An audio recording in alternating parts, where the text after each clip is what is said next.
Assalamualaikum warahmatullahi wabarakatuh. Perkenalkan, nama saya Muhammad Fajri, NIM 2120267.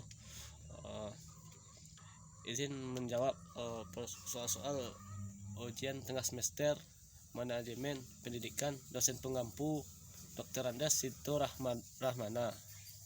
Baik, saya langsung saja. Bismillahirrahmanirrahim. Pertanyaan yang pertama ialah, jika saudara diangkat menjadi kepala dinas pendidikan di daerah saudara, tugas pertama yang harus dikerjakan adalah menyusun rencana strategis pengembangan pendidikan menjadi tanggung jawab dinas selama masa jabatan saudara. Jelaskan secara rinci dan lengkap langkah-langkah strategis apa yang Anda lakukan dalam membuat visi dan misi, tujuan strategi, program pendidikan dan sasaran. Baik, saya akan jawabnya. Yang saya lakukan adalah meninjau lebih dalam dunia pendidikan yang ada di daerah saya, seperti meninjau sekolah-sekolah yang ada di daerah saya. Setelah ditinjau sekolah-sekolah tersebut, mungkin ditemukan sarana dan prasarana yang kurang di sekolah tersebut. Kurangnya buku sebagai bahan ajar untuk siswa di sekolah itu, sekolah yang tak layak pakai yang harus diperbaiki, dan lain sebagainya. Jika ada dana untuk itu, saya langsung menyalurkan untuk menutupi kekurangan itu dan proses belajar dan mengajar lebih optimal. Selain meninjau sekolah-sekolah yang ada di daerah saya, jika bisa saya akan meninjau rumah-rumah siswa yang berprestasi namun memiliki kekurangan biaya dalam pendidikan. Saya pastikan dia mendapat beasiswa dan itu tepat sasaran. Tujuan saya melakukan kegiatan di atas adalah karena siswa itu generasi penerus yang akan membawa perubahan. Dari awal saya melakukan itu agar mereka membawa perubahan yang lebih baik di masa yang akan datang dan berguna bagi dirinya dan seluruh umat manusia. Baik, pertanyaan yang kedua. Sejatinya pendidikan bertugas untuk menyiapkan peserta didik agar dapat mencapai peradaban yang maju melalui perwujudan suasana belajar yang kondusif. Aktivitas pembelajaran semakin menarik dan menyenangkan sehingga proses pendidikan lebih aktif dan kreatif. Lalu bagaimana seharusnya sistem pendidikan nasional yang sekarang ini diterapkan dalam konsep pengembangan negara dan bangsa Indonesia? Baik, saya akan menjawabnya. Seharusnya sistem pendidikan nasional itu tidak terlalu tegas, tidak menyusahkan atau memberatkan siswa dalam belajar, karena itu tidak baik bagi pola pemikiran siswa tersebut. Bisa jadi apa yang kita ajarkan itu tidak masuk ke dalam pemikiran mereka, karena mereka dihantui rasa takut dan cemas yang membuat mereka susah berpikir. Maka dari itu sistem pendidikan nasional itu harus santai, tapi sampai terhadap pelajarannya, seperti tidak terlalu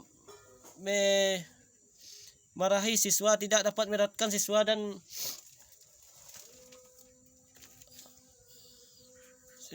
dengan memberi banyak tugas. Hendaknya ada hiburan dalam pelajaran tersebut agar tidak ada kejenuhan dalam belajar dan sebagainya.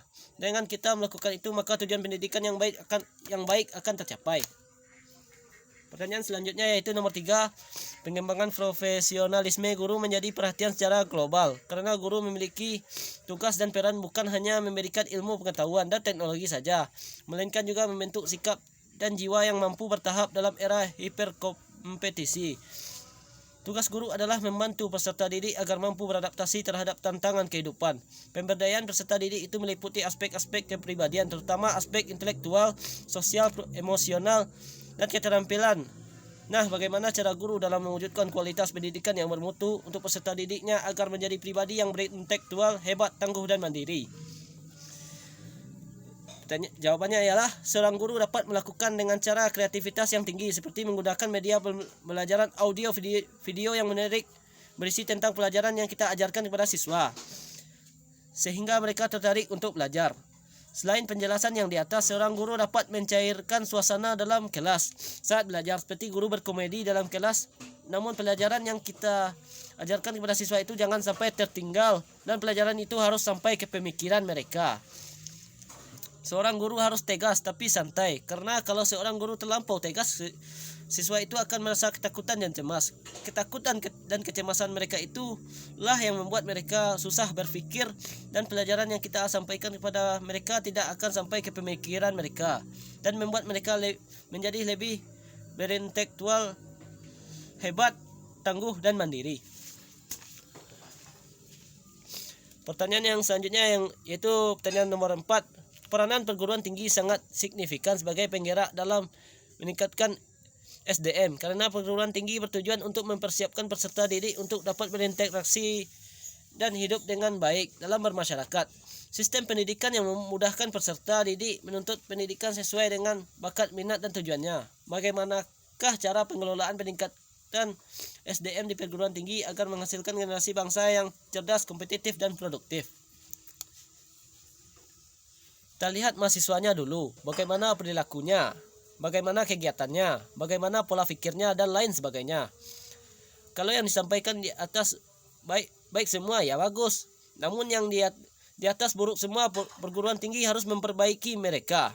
Karena perguruan tinggi selain membuat orang menjadi pintar, namun juga membuat mahasiswa itu berperilaku baik, kegiatannya baik, dan berpola pikir yang positif. Kalau mahasiswa itu mau bekerja, yang ditanya dulu bukanlah pintar atau bodohnya, namun yang dilihat adalah bagaimana perilakunya, bagaimana kegiatannya, bagaimana pola pikirnya. Pasti yang diterima adalah yang baik-baik. Kenapa demikian? Karena semua orang pintar, namun tidak semua orang pintar baik-baik. Dan suatu lagi, itu juga berpengaruh di dunia pekerjaan. Karena contohnya seperti dia pintar namun malas-malasan, tidak sopan, bahkan sampai korupsi yang merugikan tempat ia bekerja. Kalau dia baik seperti dia pintar, rajin, sopan, dan tidak korupsi, dan akan menguntungkan diri dia sendiri dan tempat dia bekerja. Kalau mahasiswa itu seandainya belum mendapatkan pekerjaan, maka ya dia pelajari di perguruan tinggi dapat dia gunakan untuk membuka usaha sendiri dan menghasilkan uang. Pertanyaan selanjutnya ialah, lembaga pendidikan akuntabel berkualitas baik dalam pengelolaan sumber daya manusia mampu bersaing dengan lembaga pendidikan lain dan dapat mengantarkan peserta didik ke jenjang pendidikan yang lebih tinggi ataupun ke dunia kerja yang bekal ilmu pengetahuan dan teknologi serta keterampilan teknis yang sangat diperlukan oleh dunia usaha dan industri. Lembaga seperti ini merupakan lembaga pendidikan yang diminati masyarakat. Kita lihat kenyataannya di lapangan, berapa lembaga pendidikan yang semakin tahun semakin populer dan maju, baik jumlah siswa maupun kualitasnya. Sebaliknya, tidak sedikit lembaga pendidikan yang semakin tahun semakin menurun. Hal apa seharusnya yang dilakukan oleh pengelola lembaga pendidikan yang baik dan bermutu, yang memperhatikan memenuhi harapan dari semua pihak yang terlibat dalam lembaga pendidikan? Baik, saya menjawabnya. Pengelola lembaga pendidikan tersebut harus melakukan pembaharuan, mungkin menghargai pendidikan tersebut tidak sesuai dengan perkembangan zaman, maka dilakukan adalah pembaharuan. Pembaharuan itu benar-benar mengikuti perkembangan zaman dan lembaga pendidikan itu diminati kembali oleh masyarakat. Kemudian pengelola lembaga pendidikan tersebut melengkapi sarana dan prasarana dalam lembaga pendidikan itu menjadi sempurna dan menjadi lebih efisien.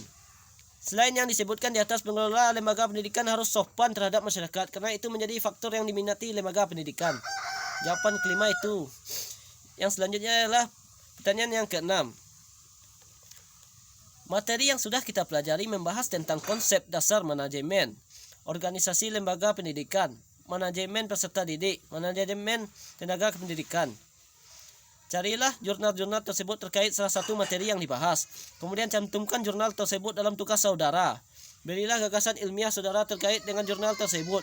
Dan temukanlah dalam jurnal saudara pilih itu apa yang terjadi karakteristik jurnal tersebut dan bagaimana implikasi terhadap pelaksanaan proses pendidikan masa sekarang. Baik, saya akan menjawabnya.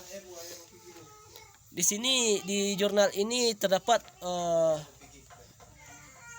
di jurnal ini saya memilih jurnal tentang organisasi lembaga pendidikan. Di sini salah satu di dalam jurnal ini terdapat tujuan dan manfaat organisasi pendidikan. Pendidikan sebagai organisasi dikelola sesuai dengan sumber daya yang ada, baik itu SDM maupun sarana dan prasarana, sehingga aktivitas pelaksanaan program organisasi dapat berjalan secara efektif dan efisien. Di antara manfaat tujuan organisasi pendidikan adalah mengatasi keterbatasan kemauan sumber daya yang dimiliki dalam mencapai pendidikan, terciptanya aktivitas dan efisiensi organisasi dalam rangka pencapaian tujuan pendidikan sebagai wadah pengembang potensi dan spesialisasi yang dimiliki. menjadi tempat pengembangan ilmu pengetahuan dan lain-lainnya. Saya sangat setuju sekali dengan apa yang disampaikan ada di dalam jurnal ini tentang tujuan organisasi lembaga pendidikan. Saya tambahkan sedikit dalam di sini, kalau kita mengikuti organisasi lembaga pendidikan itu benar-benar dan tidak menyeleweng, ini sangat berguna bagi kita karena kita mendapat ilmu baru yang mungkin belum ada diajarkan misalnya di sekolah atau di kampus. Organisasi inilah yang membantu kita untuk mendapatkan ilmu yang lebih bermanfaat. Di sini juga terdapat karakteristiknya. Contohnya aja, karakteristiknya ialah mengatasi keterbatasan, kemampuan, kemauan, dan sumber daya yang dimiliki dalam mencapai tujuan pendidikannya. Kemudian terciptanya efektivitas efisiensi organisasi dalam rangka pencapaian tujuan pendidikan. Itulah karakteristik yang ada di dalam salah satu jurnal yang saya pilih. Hanya itu yang dapat saya sampaikan, terlebih terkurang saya mohon maaf. Assalamualaikum warahmatullahi wabarakatuh.